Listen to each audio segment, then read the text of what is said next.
Interwebs, I'm Eric and welcome to TheLooneyTurtle. So over the weekend I went to Maryland, which is gotta be the longest trip that I've been on yet, considering that I had to go across the country. While I was there, I had the opportunity to meet and interact with a lot of MLP analysts and reviewers that I befriended online. There was the good, the not so good, but overall it was a really fun experience that I'd love to repeat in the future. While I was there, My Little Pony released a new episode, and I gotta say, it's got a moral that should be relatable to almost any big fandom. Now, my non-pony-oriented viewers may want to tune out as soon as they see the pony in the thumbnail or the mention of MLP analysts, but for once, I'd like to encourage all of you to stick around. It's not often that I talk about an episode like this, and I honestly believe that it presents a moral that can be relatable to almost any fandom. So, to catch my non-pony viewers up to speed, this episode starts out with two ponies throwing ice cream in the street and not realizing that the literal princess of friendship is in the crossfire. So Twilight intervenes and tells them a story that helps them resolve their feud with a nice little bow. This reminds Twilight of the Friendship Journal where, for an unknown amount of time, the main six ponies wrote down their friendship problems and resolutions for each other to learn from.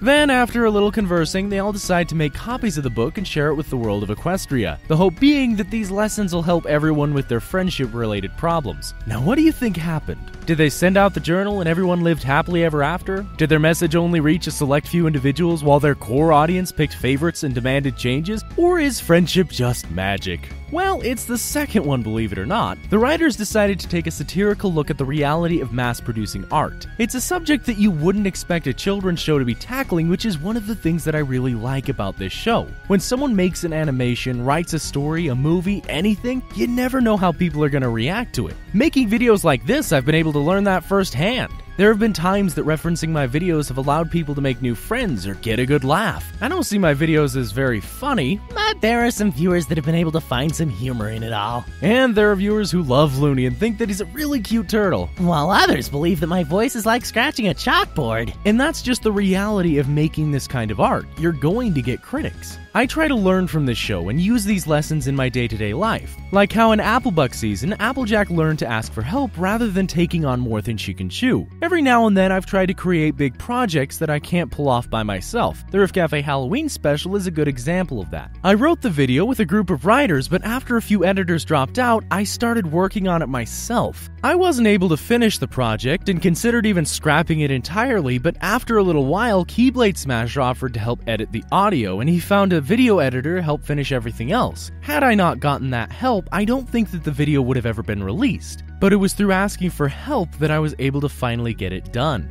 Getting back to the moral of this episode though, my channel got its start in the MLP analysis community where most of the time the pony peoples make episode reviews. There has been and continues to be points where the members of the community, myself included, look back and question whether or not we're being too negative about the show. I mean, 2 weeks ago I just made a video centered entirely around one scene in the recent movie trailer, and even then I'm excited to see it in theaters. When I make these videos, I don't do it because I hate the show. It's usually the contrary. I love the show and want it to succeed, but there are times where I forget to make that known. This episode reminds me of the writers' and voice actors' perspectives. When we nitpick the small details or ask about minor details, their response is likely going to be the same thing that the main six said in this episode.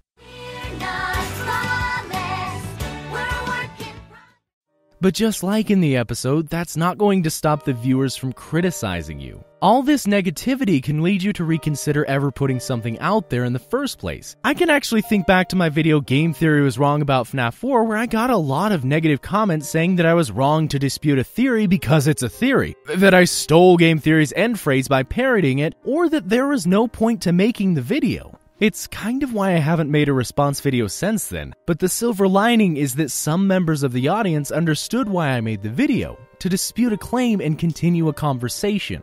But after releasing the video, I reconsidered ever putting it online. Similar to how Twilight reconsidered releasing the journal by the end of the episode, before those ice cream throwing fillies helped her realize that she did help some friendships by releasing the journal to Equestria. It's a nice silver lining that helps you cope with this kind of choice. You should never be afraid to make art for the world. Even if you get critics, there will always be a group of people who appreciate what you have to offer. So get out there and have some fun. But what do you think? Feel free to share your thoughts in the comments comments below. Until then, did you know that I have a second channel? It's TheLooneyTurtle. I've been going to a lot of cons over the year, and I wanted to put the videos out without them bogging down this channel, so there it is. I also might try some new things on that channel, so if it suits your fancy, then head on over there. You should also ring that bell and become a member of my notification squad today. Notification squad?